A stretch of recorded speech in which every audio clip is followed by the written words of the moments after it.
Good evening, everyone. Though I'm looking there, and there's still some pretty low numbers at the moment, but I'm sure that'll count up any second now. And welcome to EVs and Beyond Live. I think we're up to about episode. Oh, I can't see it on the top of my screen. About 7, no, 8. I think we're episode 8. So yeah, thanks for joining us. Welcome to those who are seeing this for the first time. For those who haven't, I will give you the usual rundown. This is very much an open community kind of discussion, so please jump in that comment section, say hello, ask questions of the panel, give your opinions, whether they be right, wrong, or crazy, or terrible, or probably not pro-petrol cars, I guess. Yeah, just join in the fun. This is such a great thing to do, I think, every week, and a great way to bring the market together to discuss some great things in the electrification space. As we discussed before, you can watch this on LinkedIn, Facebook, YouTube. Facebook seems to be where most of the discussion is. YouTube gives you the best quality. I'll let you pick and choose. I wish everyone was on YouTube, but look, Facebook is still pretty good for now. I think the difference is you get kind of between 480 and 720 on Facebook. You get 1080p on YouTube, but then that also depends on how my connection is overnight. Anyway, now a little bit of a request. I was hoping people could comment tonight on what it is you drive. We see a lot of names through here regularly, but I have no idea what a lot of you guys drive. Well, I know what Mark Buckingham drives. He runs around in a Tesla Model Y and a very, very old Leaf. Tonight he's good evening. I come to you from Hotel Tesla, somewhere in the lower North Island. 27 installs deep. Help get me out. Well, how are they going to get you out, Mark, if you want them to do more installs? You know, just do you want people to cancel their installs so you can go home? No? I don't know how that one's going to work. Graham says 3 or 4 today, Mark. Surely, Mark, you do more than 4 in a day.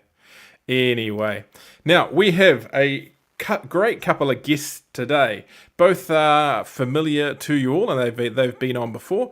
And I'll bring them in one by one. First is Steve Greenwood from Drive EV down in Taupo. Thanks for joining us, Steve. Hey Richard, thanks for having me, and yeah, hi everyone. I'm actually in Otaki today, heading back to Taupo, but yeah. What are you doing down that end of the country? Just finished Targa, and yeah, sailed over a day late. We've got the kids an extra few days off school, and just at Mum's house, which is just an hour north of Wellington, so a good stop, and yeah, some free charging. Now we'll discuss Targa later on, but you survived. That's the key thing. The car is in one piece. So maybe I'm a bit red. I can see now I'm on film, a bit of sunburn, but no, I've all limbs, fingers, and there's a car that still goes. So yeah, that's all good.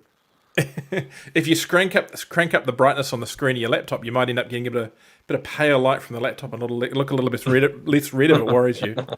No, I'm fine. No. Look, this is a bit of a car industry nerd thing here at the moment. I've been hearing lots about things slowing down a little in the car market. Is the same going on for electric cars, or do electric cars just carrying on? I mean, how are you guys finding things at the moment?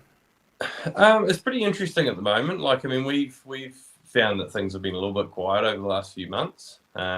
Which, whether that's new products hitting the market, or whether that's, I know that stock's really hard to buy in Japan, so I think dealers are probably hanging on to their prices based on, generally as a dealer you look at what you can replace it for, and if you stuff on the yard, you're not going to discount it if you have to pay more for the next one.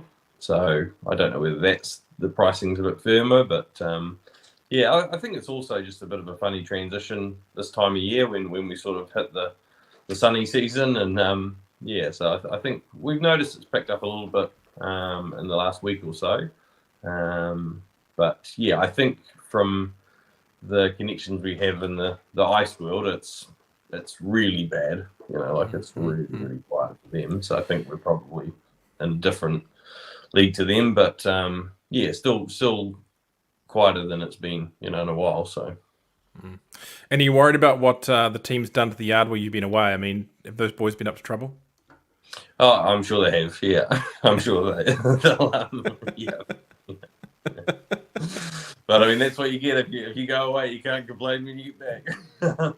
Go back to find the Aria wrapped in bright pink or something like that. Yeah, that's right. Yeah. It's actually more likely I would be the one to do that. So it's probably the responsible ones are probably the ones who are left behind. Oh, classic. Right, well, we will bring in our second guest now. He has been around the car industry for a very long time, but known to many of you for his work launching the MG brand in New Zealand, particularly the MG ZS EV, and now he is distributing Horwin scooters. Welcome, Anthony McLean, to the show. Thanks, Richard. Thanks for inviting me back. Didn't stuff it up first time then. It's got to be a good sign. No.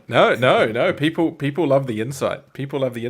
It's interesting, actually. I found look, you do bring a bit of an industry perspective to things, and I find it interesting. The EV community does seem to really like a lot of the industry stuff. I accidentally last week shared our Auto Talk weekly wrap, a week show we do weekly on Auto Talk for the broader dealer community market, to the EVs page. It honestly wasn't deliberate, because we were covering some tough stuff around the BYD issue with ANCAP and compliance in Australia.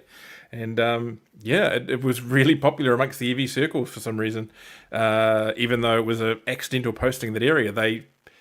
People seem to be really interested in what's going on around the market. It's quite interesting to see the kind of buy-in.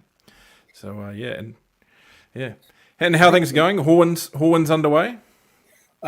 Just read today our first review in Autocast. We had a fantastic review in Autocast, so that was particularly exciting. But I think, anybody who's here who's ever set something up, you're often challenged by some of the small stuff. So our first container load, which is a little bit late, has just been, I wouldn't say seized by customs, but I would say has been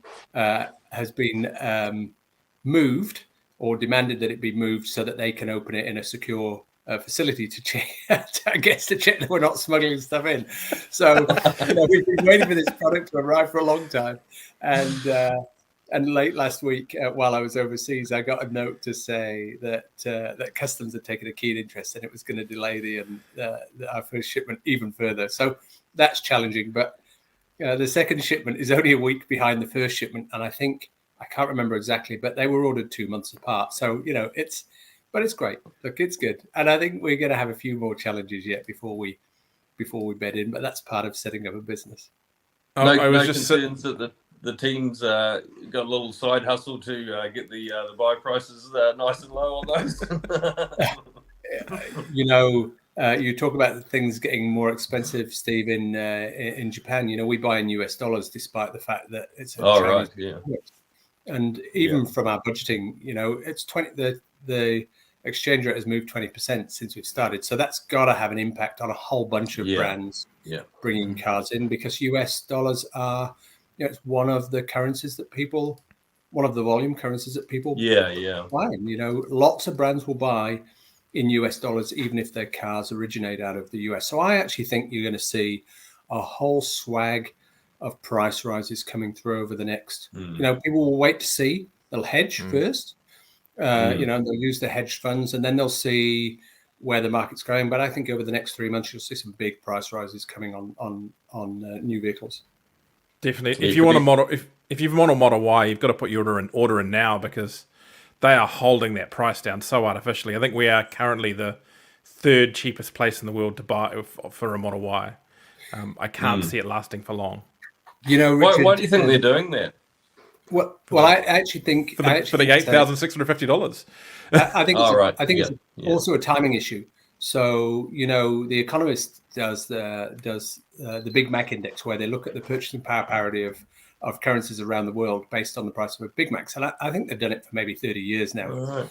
But actually, the other global product which is standardized and gives you real transparency is a Tesla Model 3. So I think it'd be great fun to do a purchasing power parity review of Tesla Model 3, as long as you can get that standard range plus. I can't remember the exact naming of the model of the entry level 3, disgracefully, but as long as you can get that in multiple markets, you'll get to see whether they are holding it down to stay under the cap, or in fact it takes some time. They don't change based on what their currency is today. They base it on what they bought and ordered the stock at, or when they had to pay for the stock. And The Model 3, I don't think you get a decent figure on that now because it's not being held down. The gap between, since the Y launched, the gap between the 3 and the Y has narrowed. So the Model 3's gone up, but the Y hasn't. But it's interesting if you want to discuss how well the clean car discount's working. I mean, as far as supply into the market, you look at things like Volkswagen. I never expected them to be able to squeeze the ID4 under $80,000. No, and they did. Me away as well, yeah. And they did. And the Mustang, I didn't expect them to get the Mustang under 80. They did. It's interesting you say that about ID4, though. You see, I have a very different view on ID4. Mustang is a little bit different because it's a big battery, but ID4, the model we take here is I think the largest battery that they offer in other markets, and I think it's the highest output or the second highest output. So we're about model number 6 up in the lineup. If you say look at the UK model lineup, for example, so you could argue that the challenge that they've got, I think, with current ID4 is that it's only just under the cap. They've given themselves no wriggle room. And I suspect that they take, because they've got to include on-road costs in there too, I suspect they've taken a bit of margin away from the dealers. I don't know this, but it's my guess, in order to get it under the cap to get volume. But if they hadn't taken, as they call it here, ID4 Pro, if they'd have taken one of the smaller batteries, and there are 2 smaller batteries, I think, that they offer in ID4 and 2 lower outputs, they could have taken a more mid-spec car for ID4 and ID5 and had 2 under the cap. And that would have really, really helped them in volume. It would also give them a little bit more security, if you like, on supply, because if the exchange rate keeps going the way it is, they've painted themselves into a corner. They'd have to de-spec it to keep it under the cap. And I think that's an interesting tactical error. Whereas is a big difference. Is it 77 kilowatt hours on a Mach-E? Yes, yeah. Look, I see there's an element of that they're doing it to show the government that, we can only really just squeeze under this and we're doing you a favour kind of thing, because there is a lot of push to push that cap up. And that has some pros and cons. But also, I think for a brand like Volkswagen, they don't necessarily want to bring in a vehicle that has that smaller range. I think their customers want and expect that thing. And to be fair, the market kind of bears that out. If you take the BYD, for example, no one's buying the smaller battery. I think the only company that's actively gone and chosen the smaller battery in their range has been MG with the ZS, and I know they are actually considering the 71 kilowatt for the New Zealand market. They're testing one here, so yeah. I think you and I disagree on this viewpoint, because I've got a view that we should be bringing in vehicles with smaller batteries for 2 reasons. I was at a Drive Electric event a couple of months ago, and there was a talk about trickle down. How do we help the vehicle park, the overall vehicle park, adopt more electric? And one of the routes to do that is that people buy more new electric cars, and they trickle down through the market. The problem with that is, if you're buying an $80,000 or a $90,000 car, because there's a lot of stuff above the cap, then that's still an expensive used car in 3 years' time. Actually, where I think brands should be, and clearly not exclusively, they need a spread. I really firmly believe that we should have a lot more affordable EVs in New Zealand. And I don't know whether we've talked about this before, or whether it's one of my private soapboxes that I bend all my friends' ears with. But, going back to ID4, they could have taken a 52 kilowatt hour, 148 PS product, which is called, I think it's called a Life Edition in the UK. That's 38,000. That's 38,700 pounds. So that's about It's about 72, isn't it? If it's 2 for 1 pounds to Kiwi. But actually, BYD, they've got Dolphin on the way at some point. We don't know. Is it 18 months away or 2 years away? Who knows? But and as I mentioned before, I went on screen. I saw that Dolphin the other day. I think that's available as like a 37 or a 43 or something like that. This is the stuff that will increase EV adoption. Not everybody needs an EV as a main car. Lots of people need an EV as a second car. We've got really good infrastructure, and it's getting a lot better. A big ECA focuses on getting better infrastructure. We charge at home. Do you really, really need a big battery when 60% of journeys are 11Ks or less? You don't. You think you don't really need it. And I think that's a handbrake on EV adoption. I think in some way there is, but look, if you look at the size of an ID4, how far does a 52 kilowatt battery take it in New Zealand? I agree, Yeah. and I think in a lot of cases, I almost believe that past a certain point, charging speed is more important than battery size. But when you're getting up into that family size SUV rank, I wouldn't want much less than 70. I think, we've sold the ID, like quite a few of the ID4s, XUK and ID3s, and what we see, I think, is once you get, if you're talking about here's this vehicle for 40 grand or 50 grand or something like that, then absolutely. I think if you're looking at an ID4 and one of them's 80 and the next one's 70, what we found is these people have been buying $40,000 cars. This is the big, this is like, we're buying this car and then that's us. This is our car for as long as we're planning. And like we found with some of the smaller battery models, unless there's a huge jump, like we never imported we did import the Life, but whatever the small ID3 battery, because there's 82 total, 60 and then 40-ish. We never really did the 40-ish one because they weren't cheap cars. They were never going to be cheap. So it's kind of, if you're coughing up and you've got the checkbook open, 70 or 80 isn't, Is it possible, Anthony, that they are leaving room for Skoda to run the smaller battery and the ENIAC? Yeah, and I don't know what Skoda are doing yet. You would look. I think the 77. I think they've got in the portfolio. They've got 77 kilowatt hours and 52. I think for ID4. Steve, they might have a smaller one. I think. Yeah, 58. Yeah, there's one in my mum's garage. Okay. Yeah, that's the mid one. So, and then they've got different power outputs, of course, for the motor. It would make sense if they left room, but I'm not convinced that Skoda and Volkswagen work that strategically together. I don't know at a local level. I mean, if anybody hears from EMD, they could probably tell us, but do the two brands work together to get really good market coverage? Or do they both just say, oh, we need big batteries and we want lots of power and we want a nice high-spec vehicle? And I think the challenge for manufacturers right now is that as they produce high-spec, high-performance batteries, vehicles with big batteries, you just get very, very expensive cars. And one of the fundamentals of selling cars is that a lower price vehicle will sell more. So that's not to say that a Pro Plus will be outsold by a Pro, because they're very similar specs, similar batteries. But it does, and of course, one's one side of the cap and one's the other. So that's a big distortion. That's not to say, for example, in MG3 world, let's take it the other extreme, that a Core outsells an Excite. But what I mean is MG3, everything else being equal, would outsell probably I'm mixing my categories, but within the same category, ZS would outsell a ZST high spec. So you can't expect to sell more volume if you've got a really high spec car. Early adopters, because we've gone beyond the very, very early stages now of adoption, because we're at 25% of our sales being pure electric all of a sudden in passenger vehicles.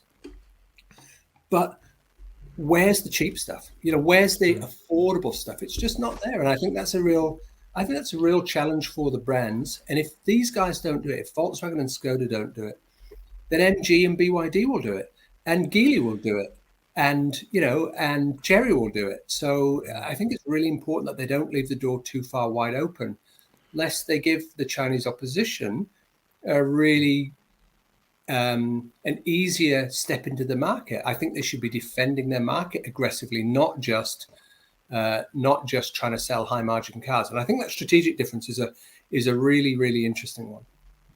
Well, I guess the other reason potentially why they're trying to just focus on the high margin stuff is that We know that the European brands are very much under pressure around what they can keep in their home market versus what they can export. So if you've been given a fairly limited run, you may as well go for the bigger battery, I guess. I've just been doing a little bit of background reading on some of the Skoda dealer websites in New Zealand. The Skoda does mention, now it's not to say it's going to happen, they do mention the 55 kilowatt battery as an option on some of the literature they've got, but that could just be international literature discussing the product as opposed to any commitment to stuff there. Before we shift on to the news, let's just run through a couple of comments here. Neil John says, how many pre-orders so far for the compelling Horwin offering? I'm not sure if I want to share numbers yet. They're relatively small. I think we've pre-sold a number online, a decent number online, but dealers don't have demonstrators yet. So that's our challenge. There's only 3 as I sit here right now. There's only 2 registered Horwins in the country that we've imported, but there's another 100 that's going to be here this month. So and we've got a big dealer. We've got a big dealer network and lots of demonstrators going on. So we mandate that any dealer comes on board carries 2 demonstrators, because that part of sampling the product is mission critical on the product. And we're going for car dealers as well, not motorcycle dealers as a sales channel, which is quite different from motorbike. So strong early interest is kind of where I'm at. Strong early interest, but it's certainly not MGZS pre-sale numbers by any means.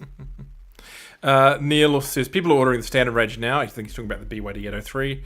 It's distorted as they weren't available for the first shipments. That's quite possible too. Warren, if you're listening, maybe you could flick us a message as to what the kind of split is now. Graham says, people have been preconditioned for larger batteries, and smaller batteries are more than adequate. We have the Mini SE, and I've had it all over the countryside. Now, I don't want people to think I'm against short-range EVs. I just think, personally, it's more about a combination of size and efficiency and so forth. Like a BYD Dolphin with a 37 kilowatt battery to me sounds fine. I don't think you need a 50 kilowatt battery in a BYD Dolphin, but at the same time, nor do I think you should have a 52 kilowatt battery in a fairly sizable family SUV. Personal opinion. I sort of agree with Graham there, because we've had the Honda E's and they're very sort of lined up with the Minis, and you get in and drive one, and you soon find that stopping every couple of hours is not that big a deal. Like it's compared to driving a 24 kilowatt hour Leaf. But that goes what I'm saying too, though, is that those are small city-focused cars, not necessarily family-sized do-it-all SUVs. That's where I think the difference lies. The Honda E we had as a demo, and the reason we couldn't take it away was because we couldn't fit our family in it. That was the limiting factor. It wasn't the range. It was, my point. Which is also a benefit. I mean, just hopping into that, because this is one of the drivers behind setting up Horwin. So here's some NZTA data. 48% of driver trips are less than 6 kilometers long, and 65% are less than 10 kilometers long. You don't need big batteries. You think you use a car, which is, ski trips, roof boxes, towing the boat, all that kind of stuff. If anybody here's got a boat or a caravan or a motorbike, and you really look, and there's always an exception, right? I've got a motorbike in the garage. I look at how many Ks a year I do, and it's embarrassing. I like to think I'm a motorcyclist, and I look at the sort of 3,000 Ks a year on a bike, and I shake my head in shame, because it's a weekend use and an occasional trip with a couple of mates, And if I do two weeks away, or 2 sort of 3 or 4 day trips away, I think I've had a good year. So, how we use cars, how we use vehicles versus how we think we use them is really different, and we become really conditioned to thinking we need. You think about the stuff your parents had. If I think about the stuff that we had when I was a kid, my mom had a couple of Minis. We had a Ford Escort GL station wagon when 3-door station wagons were a thing. There were 4 of us, and we used to go away on big holidays. You don't need big cars, but we think we do. And the market here, particularly in New Zealand, actually, it was funny going to New Caledonia, where, it was more European and there were lots of small cars out there, plus a swag of Rams and F-150s. But you go to a market where everybody's driving smaller cars again. You go, oh, holy crap! People are still driving small cars in other parts of the world. So I think that kind of, we've conditioned ourselves to buy bigger stuff that we really need. But I will. But how do you undo that? That's the challenge. You can't. You have to. Well, you do it through taxation, but you'd never be voted in again if you did it.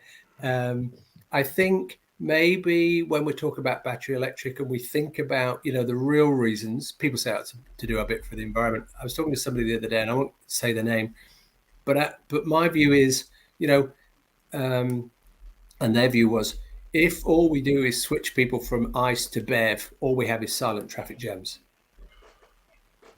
And I think there's some truth in that. And we need to think, we genuinely need to think about how we use our cars. I know you're probably going, hang on, am I switching to a Green Party podcast here? But, we do need to think about how we use our cars, really, rather than just go, well, I need a big SUV, but I want it to be battery electric and big. It will take a long time. It might be the next generation that decide to go smaller or don't buy and go rideshare. Who knows? If we go back to the cars of our family past, our family car for many years was a Ford Cortina 1.6 station wagon running on CNG. But if you want to talk about range anxiety, that thing on CNG would get all of about 200 kilometers anyway. And then and you couldn't charge them anyway, could you? No, no, back in the 80s there was a fair amount of CNG distribution around New Zealand. But that thing was so gutless on CNG that I remember Dad and Mum having to basically coordinate together two hands when we were driving down to Wellington to the grandparents to be able to switch it from CNG to petrol on the go as you were approaching Vinegar Hill to be able to get up the hill. Have enough torque to get up the hill from the petrol. Talking about terrible CNG conversion, my grandfather had a DAF 55, DAF 55, which he converted to LPG. God knows why. It's like the world's dumbest conversion. So take an underpowered car, put a CVT in it, and then make it a CNG. Graham says it's how quickly cars charge that's more important than size. A small battery that can charge at 50 kilowatts with a range of around 200 kilometers is good for traveling bladder maintenance distances. I think the issue there, though, is when you are traveling long distances, generally you're doing it with a load, and a 200k car becomes a 100k car. Anyway. Graham says, snap. Steve, I'm guessing he's talking about... Oh, yeah. Anyway, I'm not sure really what the context is. Warren says 10% of orders are standard range BYD, so people are, by and large, going for the bigger battery. Margaret says, which is why you were right saying where are the shorter range, less than 300 or 400 kilometer new EVs. Now, if we actually quickly, we'll have a mention. We spotted last week, it's been picked up by others as well, a Tata Nexion on the motorway in Auckland. I know I've understood for a while that this stuff was coming to be tested here. That potentially some people are suggesting could be a option in the future for a cheaper EV in New Zealand. But they're not actually that cheap out of India from what I've seen. I think in their home market they retail for nigh on $40,000. So by the time it gets here, I'm not sure. But interesting to see that these companies are looking at New Zealand pretty seriously. Neil says, Anthony has a really good point. Maybe we should hire a car for those 2% moments when we need everything and buy something fit for purpose for the majority of our usage. The problem with that in New Zealand is that rental cars are priced for tourists. I remember living in the UK, when you remember with Anthony, on a weekend, rental cars were really cheap. You'd rent cars for dirt, because they were mostly used for business during the week, and then you could rent them for next to nothing for a weekend. It just doesn't work like that in New Zealand. And Neil says, and that's why I really want to ride a burnt orange Horwin. Yeah, 170 kilometre you see in fuel. But I think going back to affordable EVs, if you just stretch that one stage further and you look at used cars and you look at used car imports outside of BEV imports, I think it's a really interesting and compelling. There's a really interesting and compelling reason that Aqua is such a strong seller used.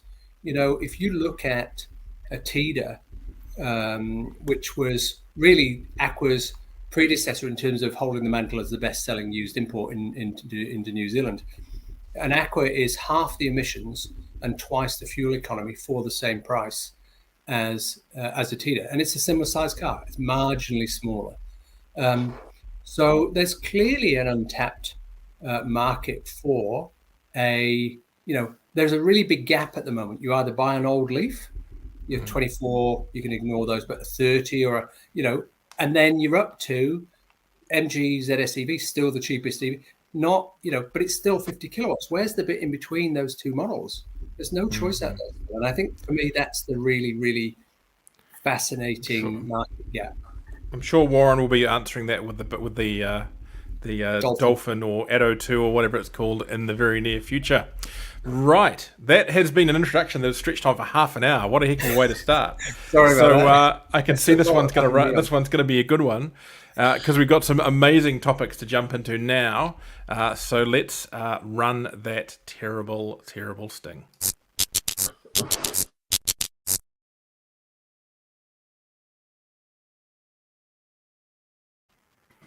Right, so Steve's back.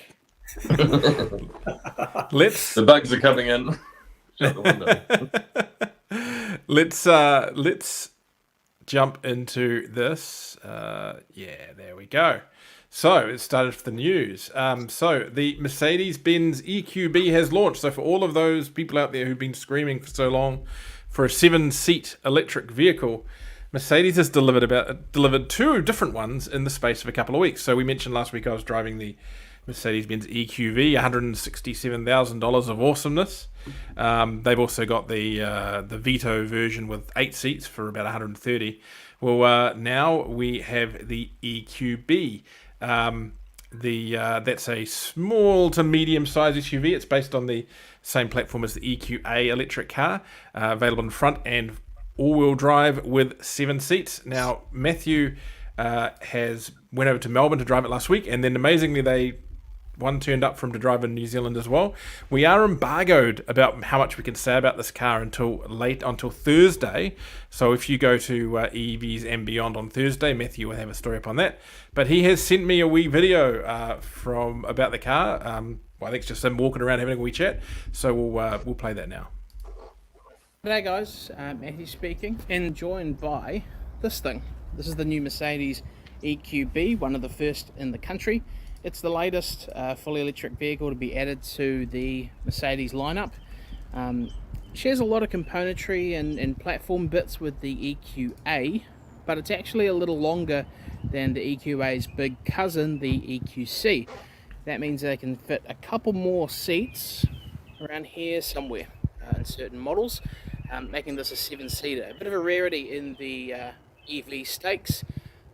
Under the bodywork is a 66.5 kilowatt hour battery, which Mercedes says is good for a range of between 360 and 370 kilometers, depending on the model that you choose. I was lucky enough to get a brief sample of this car late last week in Melbourne, and I'm equally lucky to have one on the driveway for this week back in Auckland. As you can see, there's the interior, a few AMG bits. This is the EQB 350 with the dual motors. So a lot of little AMG touches, which is quite pretty. Note the legroom in the back. Now, unfortunately, there's still an embargo on pricing detail, spec detail, and a few other things regarding the EQB. But that embargo lifts this coming Thursday. So on Thursday, feel free to tune into the EVs and Beyond website for pricing detail, for spec detail, and for our first drive impressions. Cheers, guys. Right. So now, apparently, we're not entirely embargoed because I've just been digging around and have actually found the published pricing for it, not the embargo pricing for it. Though this was actually run out in September, so it may be subject to change. So the car starts at $99,900 for the 250 model, which is the front-wheel drive model, and up to, where is it? $109,900 for the EQB 350 4MATIC, which is so four-wheel drive, 215 kilowatts, 6.2, 0 to 100. So yeah, look, I get it. It's a Mercedes-Benz. It's got a price tag to it, but there you go. We've finally got a kind of a 7-seater-y option. It's not really a big family SUV, kind of between a small and a medium one. But I think that could attract a few buyers, and definitely I think makes a bit more sense than an EQA for New Zealand. That catch anyone's eye? I think it's a really lovely car. I like the styling of the GLB that this is based on. So I mean, Mercedes do beautiful interiors. The touch points and stuff are fantastic. It'll be super refined. It's going to be a fantastic compact seven-seater, I think. It's quite expensive. I mean, it is a premium product, of course, but just going back to my earlier point, but this car was never going to be under the cap. It was because the car that the ICE version is Is it that expensive? I mean, a fairly highly specified electric 7-seat European SUV for $99,000. So the battery's 60 kilowatt hour, was it? 66.5, I believe. So that'd be usable, I'm guessing. Is that how Mercedes do it? Yes, I think so. Yeah. I'm double checking that for you now, though. Because that sounds, with 7 people, I think 300, you'd be lucky. Yeah, I don't think they're doing that rating with 7 people. That'll be double. Well, actually, WLTP for the EQ, the 250 is 452 kilometers. Okay. Which that might be sounds super efficient, but could be. Yeah. Also not a very big car. It's this is, even though it's a 7-seater, it's a pretty compact 7-seat. It'll be 2 adults and 3 or 4 kids. It's not a 7-adult car. Yeah, it's kind of smaller than an X-Trail, smaller than a Model Y. All right. In footprint size, it's a very cleverly designed vehicle from an interior perspective. But yeah, that third row is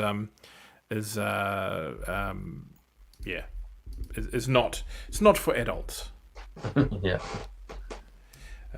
Just trying to find out what the usable battery is on it. I suspect that it is. Yeah, no, it's 66.5 usable. It's 69.7 total. Right. So that's Okay. that explains that a little. That makes a little more sense there. So for where are we? Oh no, that's a different comment. So anyway, that's an interesting one. So yeah, that's exciting. Well, so don't forget to go to the website on Thursday to have a look at that.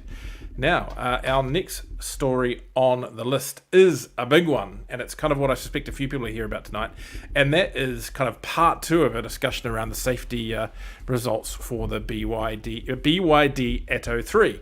So, of course, the BYD Atto 3 has gathered a 5-star ANCAP rating in New Zealand and not in Australia. And so what it has turned out, and we still don't really have full answers on this because it kind of seems to be a bit of a work in progress. There you go. There's the third row in the EQB. It's more child friendly. So it's still very much a work in progress. Is that it appears the cars in Australia may not meet ADR. So the reports are that lawyers representing the shooter of BYD, the BYDs in Australia, that's EV Direct or Nextport, have said the vehicle has been certified as a 5-seat passenger vehicle, but it lacks a top tether child restraint anchor point in the centre position in the back seat, a requirement for 5-seat passenger compliance in Australia. So this is a really interesting one because not only does it question why the car doesn't have the point there, it questions why the car was certified as a 5-seater when it didn't have the point, because this isn't a unknown issue to the Australian automotive industry. There have been a number of cases in the past. Most recently, the latest generation Honda HR-V was released there as a 4-seater because it didn't have a centre mounting points. They simply removed the centre seatbelt and called it a 4-seater as opposed to a 5-seater. There's been a few other cases, but another notable one that you might have some insight in or might recall, Anthony, from your background, was that when the current distributors of MG took back over in Australia, they had to recall some cars that, although they're sure if they built on a war landed prior to their arrival, that had been sold with a similar thing, where the car was certified for use by the distributor, and then it was found it didn't have that centre tether. Am I recalling that correct? I believe it was the MG6 they had that issue with. Yeah, so certainly New Zealand obviously, because we don't have to deal with ADR here, it's an optional standard here. I'm not sure what went on in Australia. I know that there was an issue that there was some old stock that MG Motor Australia had to buy from the previous distributor, and they had, or some old stock that they inherited, and it had some challenges. But I'm just not across the detail of that. I mean, look, I think it proves that there's a real challenge, and it actually begs the question whether ADR has a place anymore. You know, New Zealand is really interesting in that it allows essentially 4 standards for vehicles to comply. You know, we can have Japanese technical standards, we can have European whole vehicle type approval, we can have US federal, or we can have ADR. And ADR, to have a unique standard for one country that has a slightly left field standard around child safety restraints, because that's what the issue is about BYD in Australia. You know, it's a system you don't need here. It's a system you don't need in Europe, but yet in Australia they have it. So while I think you can argue that there's been some missteps for Nexport or for EV Direct in Australia with Atto, it does make you question why they have a system as a child seat standard that's not required in many other markets. Yeah, Australia was weird. I mean, Isofix was banned in Australia for a very long time. And you know, and you'll know this, Richard, as a father of young children. The general rule on safety seats is the best child seat is one that fits securely. So and in fact, Isofix is a fantastic standard for child seats.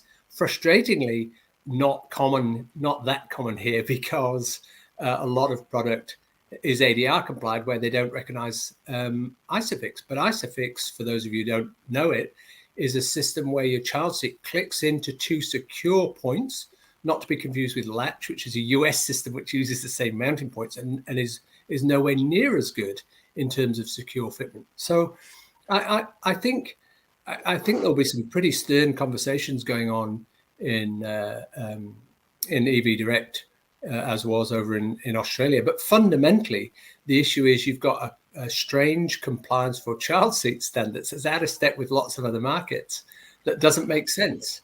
But is that the issue? I mean, look, I'm not going to disagree that Isofix, the certification decisions in Australia are weird, but that's Australia's certification decisions, and to just go and release the car there, and it's a self-certification system, isn't it? They would have submitted documents saying the vehicle complied, and then it's only now that it's been the ANCAP spot check that these guys that the authorities are realizing that the car doesn't comply. Do you think BYD put the paperwork through self-certified knowing it didn't comply, or do you think that they've made a mistake? No, and you know this stuff is often peer reviewed, and there's people that deal with compliance in Australia to help you because it's pretty technical. Actually, it's all very well for me to say, you know, it's just 4 standards, but actually it is pretty technical. No, I suspect what's happened is it's just an oversight. You know, most people wouldn't put a child seat in the middle of a rear row. You generally have it, you know, because it's hard to use. You generally put it on the outer side. So I would be very, very surprised if it was a mistake on the self-certificate. You know, it's a high-level mistake that's not been picked up with a peer review. It's an embarrassment. And of course, the real part for me about this is there's customers out there who've got a car who are now kind of going, you know, what do I do? And you know, will it affect my resale? And the Commerce Commission equivalent in Australia will go pretty hard, I think, on them as well, because there'll be compensation claims and a whole bunch of stuff. But so it's a bit of a dog's dinner. But I don't think you've got to remember there's customers in this too, and that's the real challenge with this. Yeah, I think considering about the time they would have been doing this work, we had a lot of discussion around the Honda and various other things. It's not an unknown issue. I think it's generous to suggest it was a mistake, but hey, I don't know. We'll disagree on that. With this is the statement that's been sent out to customers. I wish there'd been more information than this because it's still pretty limited. Basically saying, don't put a car seat in the middle of the back seat. So. And that's an email that came out on a Saturday, I think. It's just, yeah. I think there's some great lessons from this. This is not a lesson in great customer communication at any stage, is it? But I mean, we can only speculate on how they've got to where they've got to. The question now is, what do they do to fix this quickly? Mm-hmm. Yeah. Well, that's the question. So what can they do? I mean, my understanding, and I guess this is one of the weird things about the situation, is if you pull back the carpet or the trim on the back of the seat, the mounting point is there. But I guess they would have to get that certified, and they would have to cut the access to all those cars that were delivered, which are a few hundred of them, and all the cars that are on the way through. So, yeah, I guess Nextport have got a bit of work to do and maybe a bit of apologising to do to the authorities there to get this pushed through quickly. Well, at best case, it's a service measure. At worst case, it's a recall, and I suspect it should be a recall.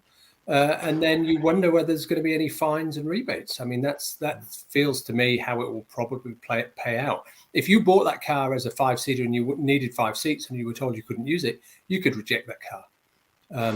I mean, it's good that the New Zealand team, and their experience. You know, the BYD distributors' experience. So they're locally in New Zealand. Mm-hmm. So we've got to make this really clear. This issue does not exist in New Zealand.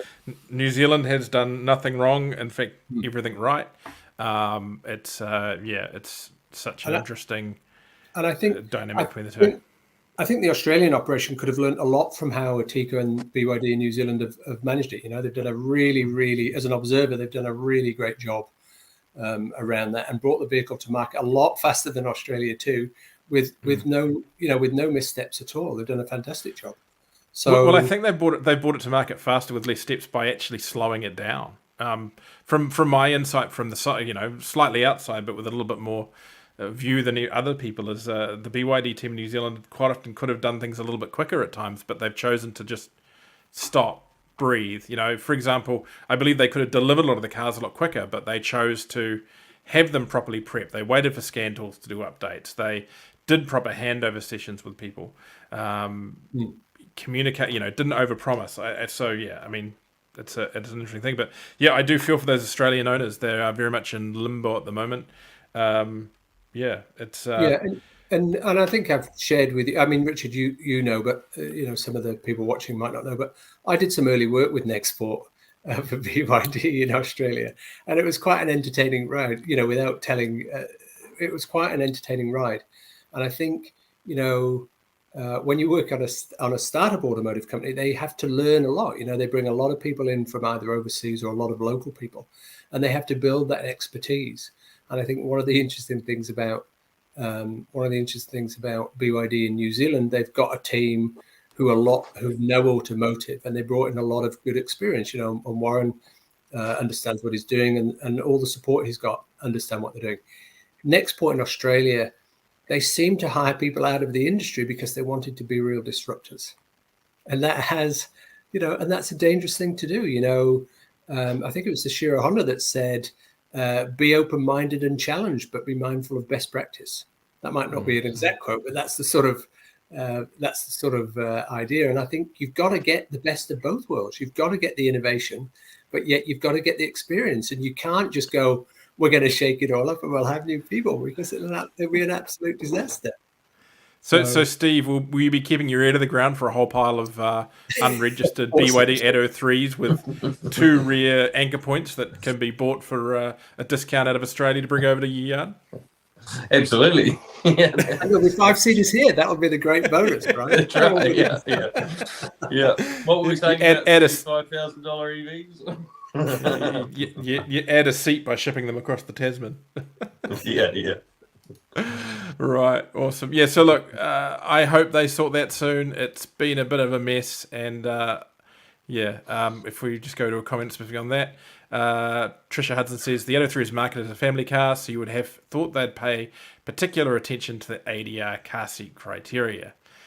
Yes, I could not agree more as someone who puts car seats in the back of the Atto 3. I like the Atto 3 for car seats. It's got a bit more.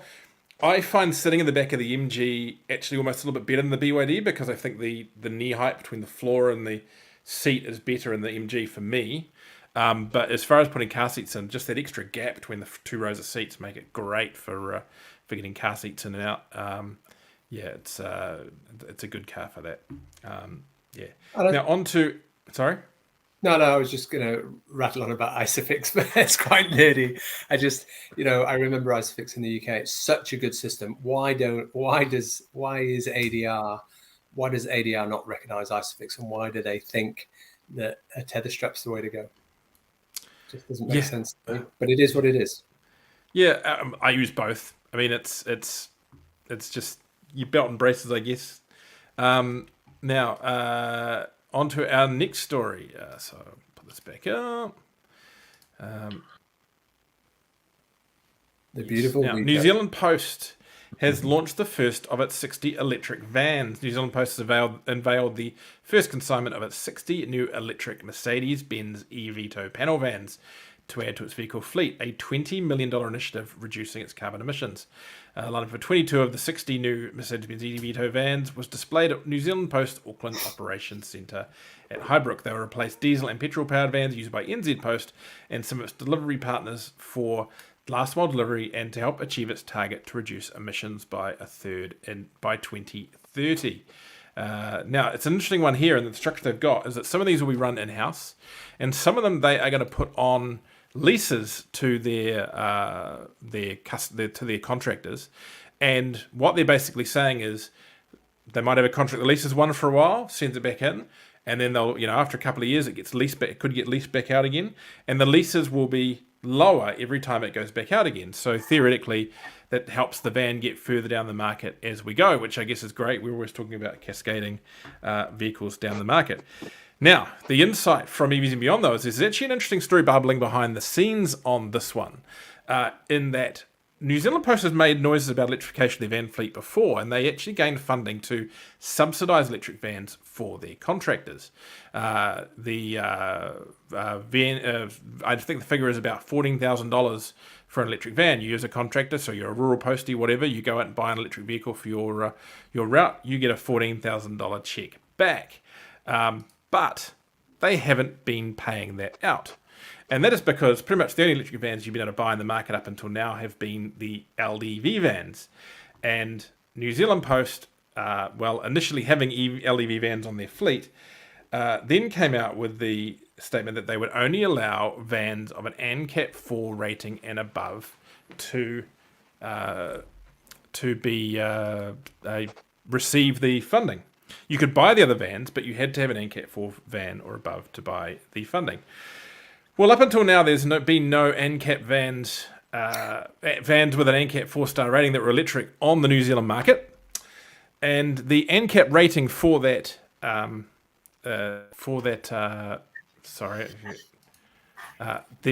ANCAP rating for that eVito expires, for the Vito expires in December. And we haven't actually received confirmation from the NZTA, and if you jump on Rightcar now, the eVito doesn't technically have an ANCAP rating.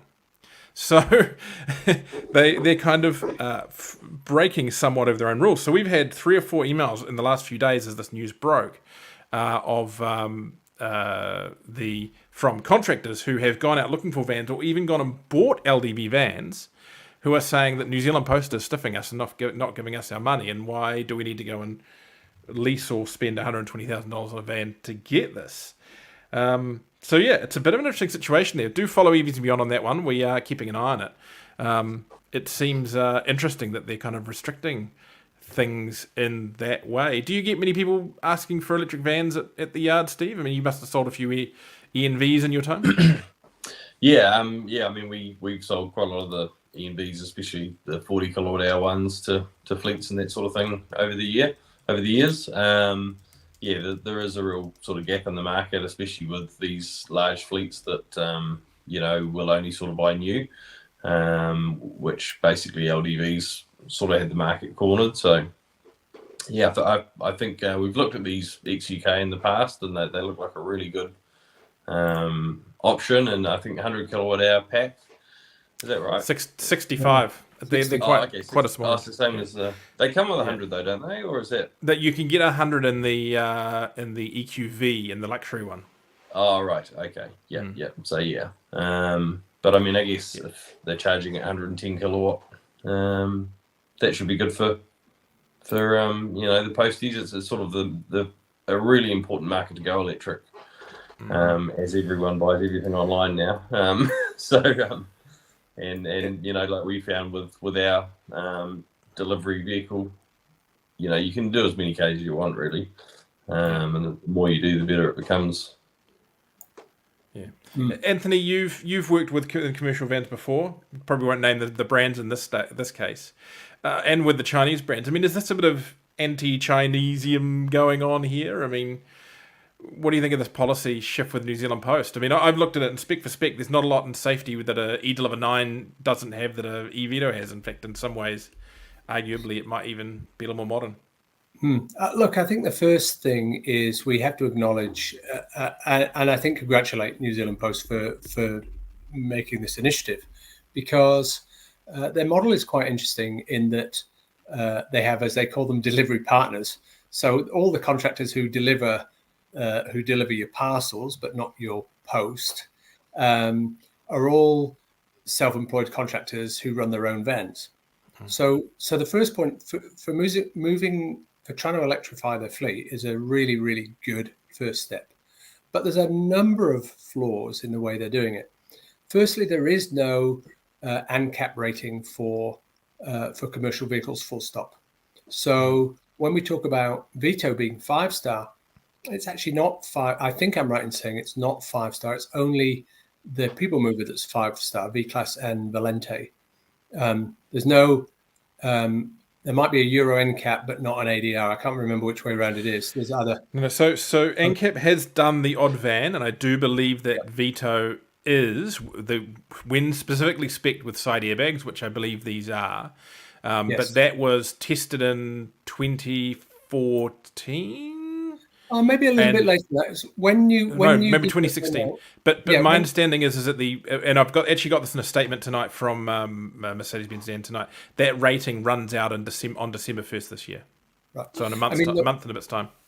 I think what's interesting about Vito, knowing the van reasonably well, is that when that van came out, it was super high tech, and it was Euro 6 when lots of people were Euro 5, and there was a big premium that came with Euro 6. It was a really, really frugal van as an ICE diesel product. The challenge is that they've got an ANCAP rating that is, in some markets they don't test vans. In many markets around the world, they don't test vans because it's a commercial vehicle. And actually, the LDV product is a pretty solid product. New Zealand has a real challenge on commercial vehicle adoption for electric vehicles. So 25% of our passenger vehicle fleet or thereabouts is full electric at the moment for the last few months. It's about 0.5% of commercial vehicles. So you can see that commercials have just not started on the journey at all for electrification. So to have to have something that's not all encompassing actually is self-defeating, because if they want to get take up, you need to actually accept that you want lots of vans. And let's face it, eDeliver 3 is a modern van. It's not like EV80 was, which was an old product. So it's a look. I'm going to be delicate here because I'm going to be honest here. I have friends at LDV, but as I have friends at Mercedes-Benz too. But I don't consider the eDeliver 3 a modern van. I think it's quite a basic vehicle. The eDeliver 9 is a very modern vehicle, I believe, in my opinion. Yeah. And I highly rate the eDeliver 9. I think the point is that the bigger picture, I guess where I'm trying to go with this really, is that the bigger picture is they should push for electrification. And the challenge with electrification is they've got a business model which actually drives people to drive, which motivates people to drive cheap to buy vans because of the way that they have contract partners or business partners to deliver courier packages. So actually the challenge is more fundamental. But you've got to congratulate them for making the move. I also think it's interesting that a product like this, it is only a 60 kilowatt. I guess that's usable. It's only a 60 kilowatt hour battery, and the testing regime for vans, I suspect, and I'd be happy for somebody to correct me in the comments if I'm wrong, but the testing regime when you talk about WLTP, it's going to be unladen. So what's that vehicle going to do laden? You know, if it's got half a ton in, or the payload of that van will be about a ton probably. You know, what's the range of that vehicle going to be in service, loaded up with stuff? And that's the challenge. You know, actually, there's a product coming to market quite soon that's it's a plug-in hybrid with a 32 kilowatt hour battery, and you kind of go, well, that's a good battery for a plug-in hybrid. You know, that's going to have a really good real world range, but also have the flexibility of petrol for the long distance in between where you're back into urban use.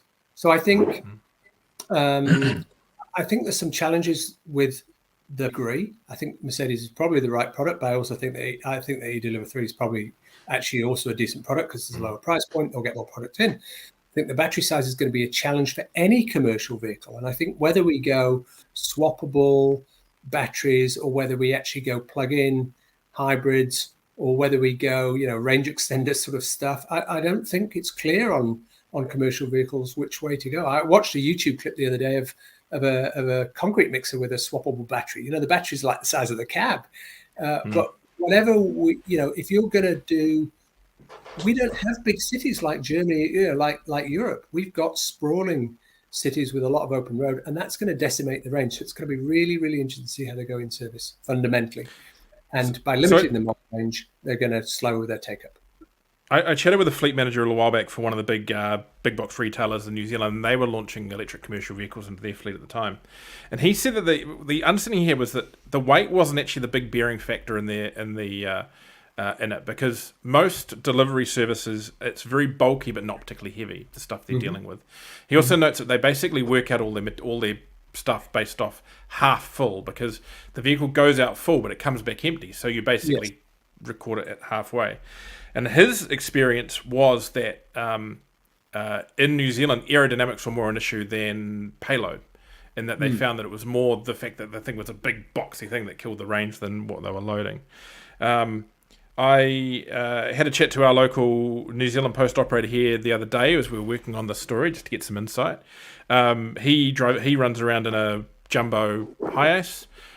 He says he'll fill the thing up reasonably well, but says it's never particularly heavy. A lot of air in the boxes, and we're on a semi-rural run here. He picks up from Wellsford and Whangarei and delivers around the Mangawhai Waipu area. And he says even then his delivery run's only about 200k a day on the big day when he drives his van home.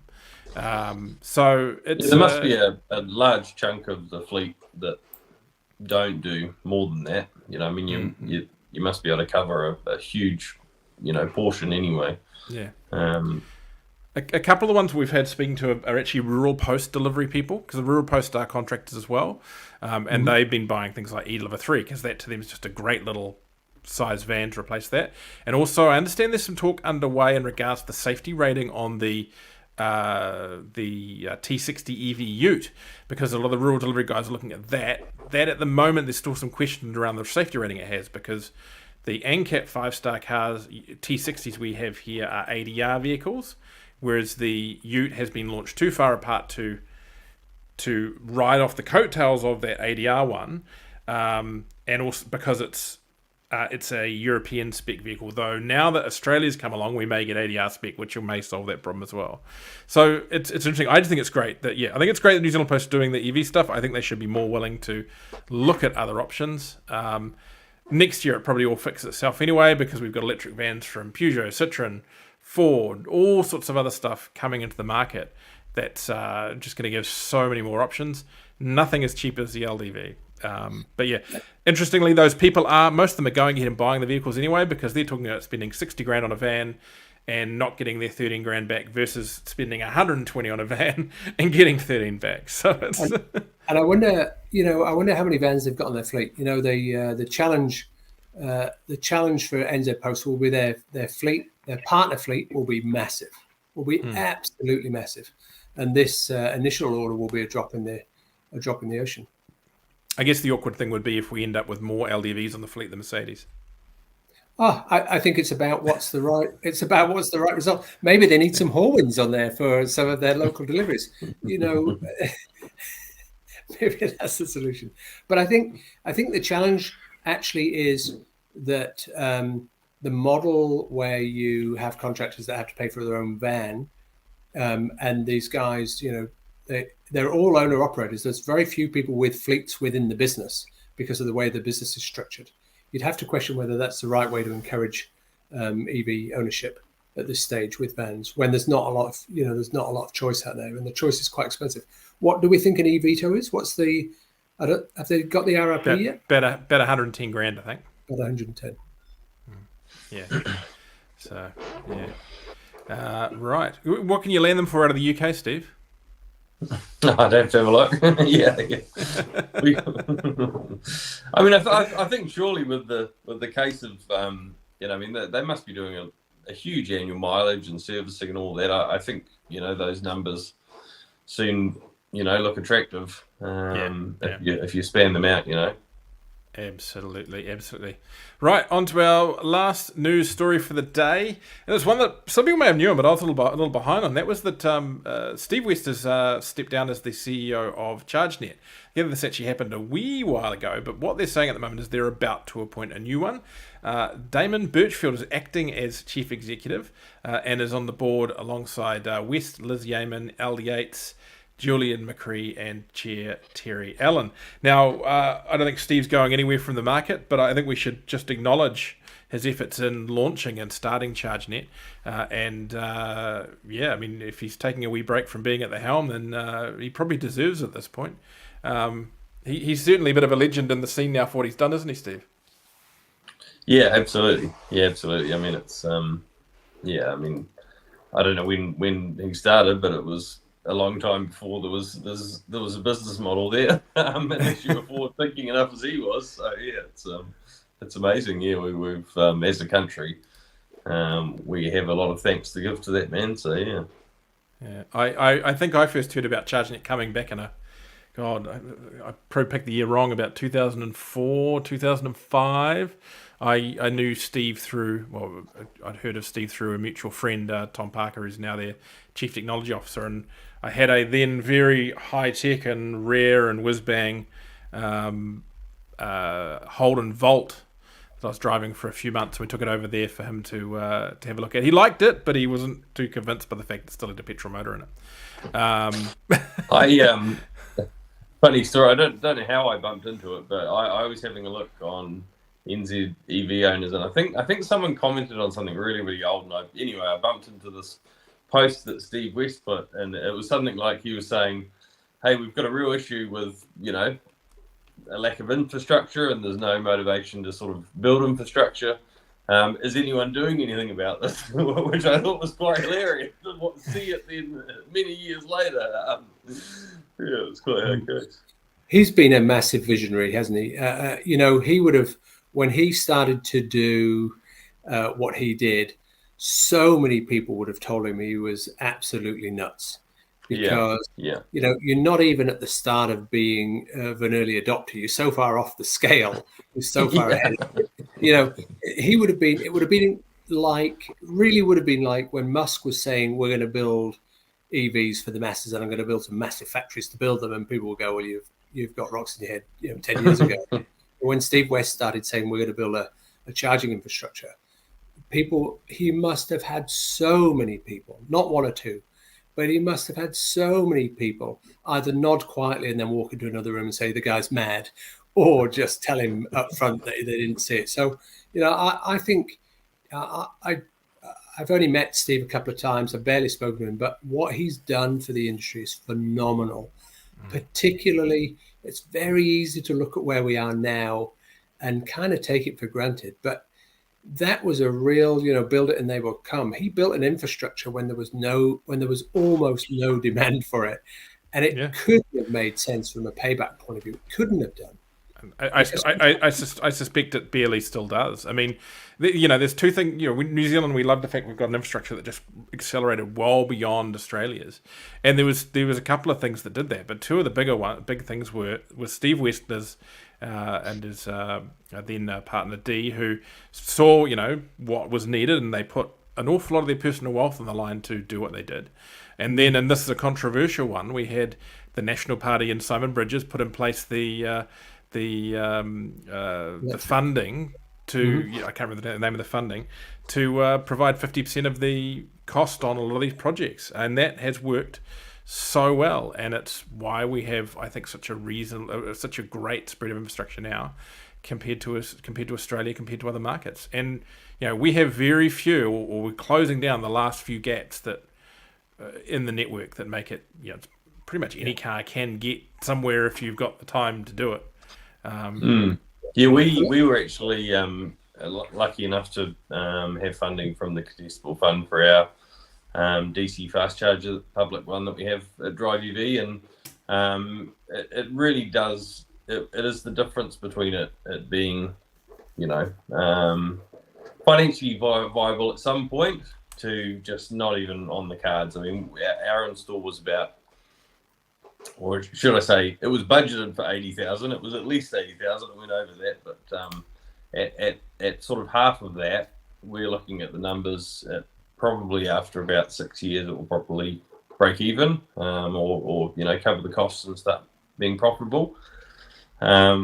Which is, if you were just putting it in a car park somewhere, is probably not the best investment in the world, but it's also, it is a viable business proposition. So it's we're very lucky to have that. No, and actually, just talking about that, it was 2016 when Electric Highway was announced. That was Simon Bridges' program, and BMW New Zealand at the time jumped on board as well to support that. I don't know how much. Right. But, so that was two stages. They went on immediately. The initial, I went to both announcements. My wife was working for charging at the time when the BMW announcement happened. There was a gap between the two, and BMW New Zealand, they sure did put up I can't say the figure for commercial regions, but it was a big chunk of money towards the rollout. Big chunk of money. When I do my presentation to overseas brands that are looking at coming here, and I talk about the milestones that have enabled us to have electric vehicle sales that are way beyond our relatively much higher than Australia's, for example. The Electric Highway is absolutely one of the milestone moments for us that has enabled that. There's no doubt about that. I think as well that the big up over Australia that we've had is the ability to access Japanese import Nissan Leafs. I think that's kind of, up until now, Australia has basically had Teslas, where we've had the building blocks of $10,000, $20,000, $30,000, $40,000 Nissan Leafs that people can buy, and I guess that infrastructure is even more crucial for a lot of those shorter range cars to get around. I actually think it's probably 4 or 5 things, Steve. There's no doubt in my mind that Electric Highway was a very, very far-sighted piece of legislation or policy, I guess you would say. And there's no doubt, pretty much consistently 200 Leafs a year for 200 Leafs a month for like the last 5 years. It's phenomenal. It just trickled. I don't know what the current, but last time I looked 3 or 4 months ago, it was still about 208 or something was the running monthly average. So Nissan Leafs, absolutely. That's because that's the supply ceiling, really, isn't it? It's not. Yeah. It's not that we don't want that market to grow. It's just that's kind of the supply ceiling, isn't it, Steve? Sorry, I'm not. What do you mean by that? The consistency of Leaf sales, how we kind of truck around at 200 every month. That's just what we can get into the country, really, isn't it? It's just hard to buy more than that. Yeah. I mean, there's sort of. There's a little bit of an increase especially in the 40 kilowatt hour market. I think there's growth to be had there. Mm-hmm. But yeah, I mean, it's a good fishing pool for everyone in the world if they're allowed to bring them in, because you can get 40 kilowatt hour leases for 30 grand that do a fantastic job. Yeah.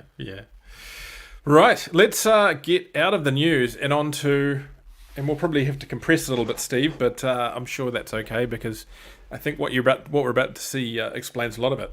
You last week went and did the Targa tour in the South Island in Tank, your Model S tow vehicle. Did you do it with the trailer? No. Wouldn't it be more impressive if you did it with the trailer? It did come across my my crazy mind for a moment, but no. Anyway, let's kick this off by playing the video that you guys have sent, and then we'll have a bit of a chat about the experience. Bit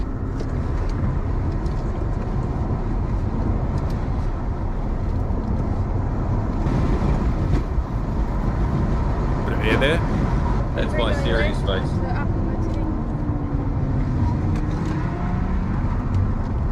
Who's your professional co-driver? That's my stepdad, Maddie. She did a great job. And he didn't tell me when it was right.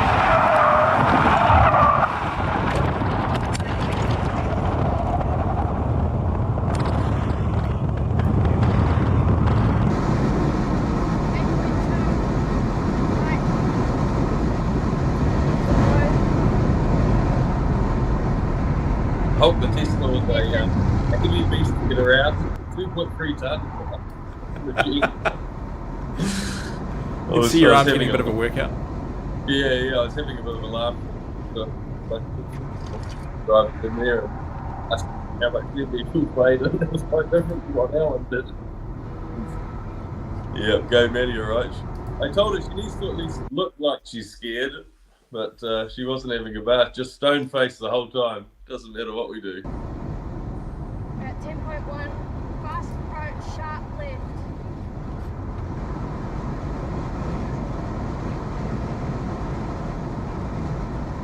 Sharp left. Did you find your muscles were a bit sore at the end of the day? They were. I said to Mindy, I said, I'm shattered. She said, what have you been doing? You've just been sitting in a car. I'm like, I don't know. Driving a car fast on roads like that, it's a core thing, isn't it? Your abs get a workout and your back muscles get a workout. Oh, that looks so much fun. Absolutely. So, it was amazing. It was absolutely amazing. Yeah, so it was good. What was the best bits about it? I think just seeing what I'm used to learning about the car. You don't really get to learn about a car like that until you start really pushing it. And I mean, sort of day one, I found it's such a heavy car, and I mean, we're just on road tires. We're not. I mean, it's our tow vehicle. It was just a case of, hey, that's pretty fast. maybe we could go and Targa with that. It wasn't really a. So day one, it was like, this is a tank. This thing's sort of wallowing and over the bumps, and the tires are squealing. And then day two, sort of realizing you can actually, you can drive sliding around, almost constantly with the corners and be in control, which some cars you can do that, and others you've got 100% grip and then you're in the bushes. But it was a blast. It was really cool. And also, I guess it took me a little bit back to that sort of original, the EV fight of getting around the country and range. Monitoring consumption and all that sort of thing. I find it so hard with a modern EV to actually go and challenge it. You jump in that car's 100 kilowatt hour pack.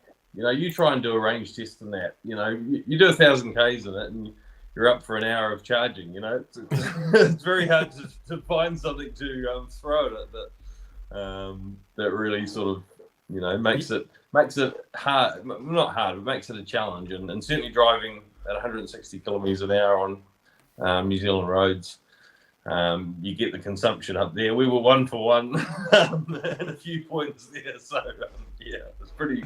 So you were doing a kilowatt hour per kilometre at one point. At worst case scenario, yeah. I mean, we were sort of getting about 200 Ks out of the 100 kilowatt hour pack. But what we found is that the windy stuff, we were a long way away from that. It was this Targa there was a lot of straights, there was a lot of hills, and a lot of like a lot of the sections were 160 the whole time, and you've just got light turns and doing that up hills. one thing we noticed is that it really, really generates heat. We had some issues with overheating the battery and it reducing our power, which so Graham did the Targa in his Model 3, which I needed to catch up with him, but I don't think he had those issues.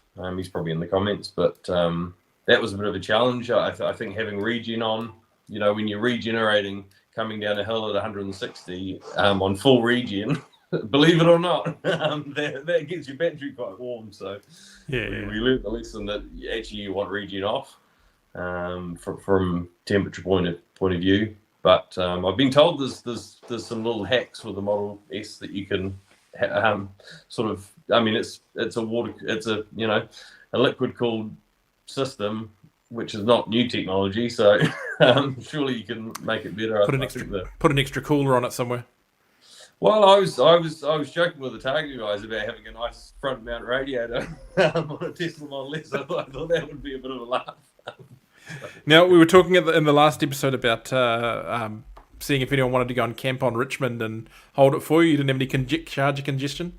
I did. Yeah, day one was a disaster. So I was sitting there monitoring, because obviously with the ChargeNet app, you can monitor whether the unit's being used. There was one unit that we needed. It's 50 kilowatt. We needed it at 12:50, and we had an hour basically on it. I was watching it from about an hour before that, and no one was using it. And then about 20 minutes before we got there, the little green light went to blue. And we thought, okay, bummer. So we turned up, and we had an hour and 15 to charge, and we charged for 15.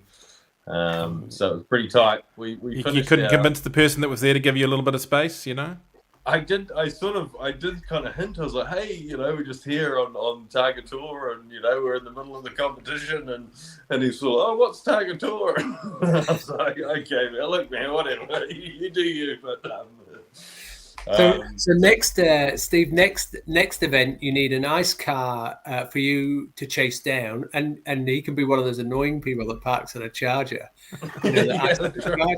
And then you can go, oi, and they can move off and just free it. That's the way to do it. Yeah, exactly. But no, we finished the final stage on day one on 0%, and we had about 15 Ks of touring after that finished, and we're driving through. And of course, the power limits. And Maddie's looking at me, go, "We're on 2%, 15 k's to go." And I'm like, "It'll be fine. We're just going to drive real slow from here on out." So, So we saw 0% 3 times over the tour. And you'll do it again? Do you think you'll do the North Island one? I'd love to. Yeah. If the opportunity pops up, then we'll definitely be there again. Graham's already prodding me about Hawke's Bay, about doing a Tesla Duo team, because obviously the supercharger's there. So, any damage? No damn.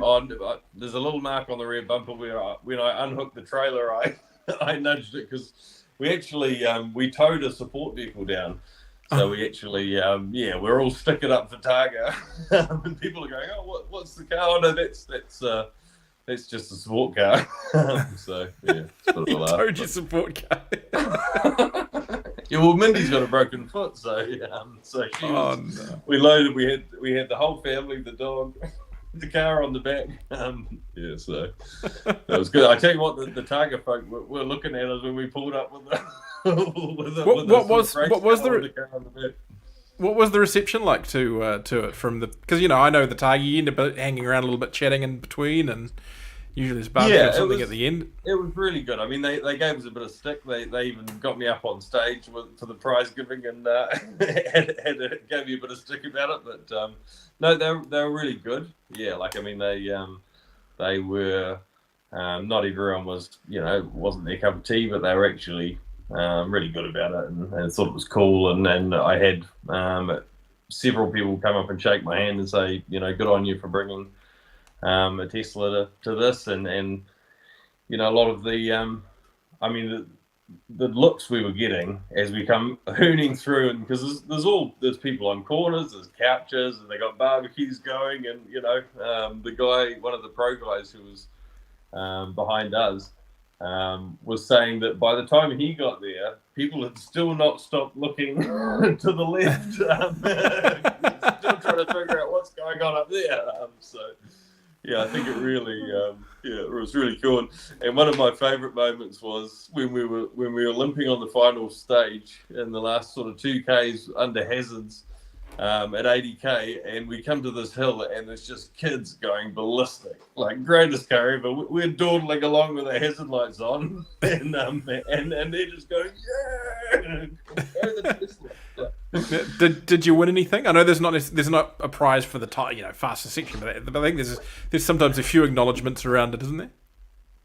Yeah. There was they have a I think it was more of a classic car thing, but no, they got us up on stage and said in front of everyone, hey, you might have seen a bright green Tesla driving around. This is the guy who's driving it. What have you got to say for yourself? Anthony. Well, I'm not sure I'm going to be able to find a Tesla Model S to do a Targa and Anthony, but maybe we should put a Horwin team into a scooter rally at some point. There was that one in the South Island where they go over the top of they've got some kind of moped rally, haven't they? And we were just waiting for the first bike, our first sample bikes to arrive. And we were trying to work out how many batteries we would need, because there are a 2.6 kilowatt hour battery in a Horwin. So how many batteries you would need? And what sort of, no fast charging on small batteries, and we were like, well, you'd have a spare battery on the bike, then you'd need a van with about 4 batteries because your charge time would be terrible, So Ned, the world is away. Ned, our service manager, he's got a bunch of mates that do some crazy ride around East Cape on small bikes, and they even have a trailer with a few spares on, because the chances of some not making it is almost 100%. But they could put a few batteries on the trailer, and that could be fun. Yeah, I mean, I've done a couple of those rides overseas, and you go to these little villages where they hand pump petrol out of these crazy jars, and you're buying it by the litre or half litre or something. So there must be an electric equivalent where you strap a small solar panel on your back or something and make sure you're riding south with the sun on your back. I'm sure there's an equivalent for something like that if you're mad enough to do it. Oh, we could have Hulk, and we could take as many batteries as you need us to on the trailer, I'm sure. Sounds like a plan. Well, I wonder on vehicle to load, can you charge while you're driving off a vehicle to load? Maybe we'll get surely. Only on cars with the thing in the side. So I think the Kias have one in the back seat. I think the Hyundais have one in the back seat, so on and so forth. So potentially, yeah. What about an Atto 3 or an MG? We'll see if we can get. So the Atto 3s and the MGs, they only do output through the charge port outside, so you can't run that when you're going. But yeah, the some of them you can. Right, now we've spoken for way too long. Fantastic stuff, of course. So let's quickly. You said it'd be under an hour, so you failed miserably. You challenged Anthony and myself, and we've succeeded at it. I tempted fate by paying the babysitter for 2 hours. Now, so let's run through some comments. Hopefully, I'm up to where we've got, and then we'll call it for the night. So these are going to be a bit random as to what they're for, but we'll work it out. So Margaret says, sometimes the post is light, but in rural NZ we are delivering exercise equipment, rolls of wire, office furniture, etc. True, but then you just get an E-Deliver 9 with the 88.5 kilowatt battery and I think about a 1.5 ton payload. You're good. And then Margaret again on Steve West. Here, his forethought and huge investment enabled us early adopters to get around. Legend. Mark Buckingham says, such a legend, 100%. Paul O'Connor says, yes, the industry coming from the man who blocks his charges. Yes. With his trailer, sorry. Paul O'Connor says, yes, the industry owes a lot to Steve. Margaret says, go Maddie, we've seen that. Graham says, good to hear the wheels chirping. Graham says, how many stages did you have range anxiety with? It sounds like all of them. I don't do range anxiety. I'm immune. Ryan says, that green looks great. Graham says, I got 150 kilometers out of the 50 kilowatt hour standard range plus pack. So Graham was doing the race as well in a Model 3. No heating issues with the standard range plus. Brakes got a wee bit warm, but regen was not an issue. I guess we changed the brakes though. Yeah, that's physics though, isn't it? You're talking about a car that weighs about 1,600 kilos versus a car that weighs 2.5 ton. I phoned the brake man and said we need some different pads and gave him the specs and he's like, what do I do? 2.3 ton? Like we don't deal with cars that are 2.3 ton, but our brakes were great. So yeah. Mark says, poor old Hulk need a new Model S, mate. Model S Plaid, mate. If you can ever get one in New Zealand because they haven't delivered any here yet. No, Hulk's only just done 250,000 K, so it's just running now. So it's barely behind. It's barely catching up to some of those BYD taxis. Graham says next events are around hyper and superchargers. Shouldn't have the 50 kilowatt issues. I'm wondering if I should do one of these in the BYD just for fun. Graham might says have green the and heat purple. though. Heat issues. Mm-hmm. Graham says green and purple Teslas for Bambina and Hawke's Bay. Mark Buckingham says, and a white slow Y. Well, that'd be fun. There you go, Mark. Do you put your Y in the Targa? Graham says Targa tour guys are very accepting and embraced the EVs. And Anthony, the new Yamaha FSIE version. I'm guessing that's another electric scooter. No, it's a classic old. Fizzy is a classic moped from the 70s when moped laws changed in New Zealand and the UK when pedals were ditched, and it was the last bike you could get that was unrestricted in many markets, and everybody loved it. It's a bit of a bike nerd two-stroke thing. Cool. And a lovely one to close. Mark Buckingham, good show, lads. Love the shit talking, as you know. Yes, and that'll be that bombshell. We will go. Thank you very much for joining us, everyone who is watching, and thank you very much for joining us, Anthony. Get rid of that. Anthony McLean from Horwin and Boost Auto, and Steve Greenwood from Drive EV. Hope you guys have had a good time tonight. Thank you, Richard. Awesome. Cheers, guys. We'll catch everyone next week.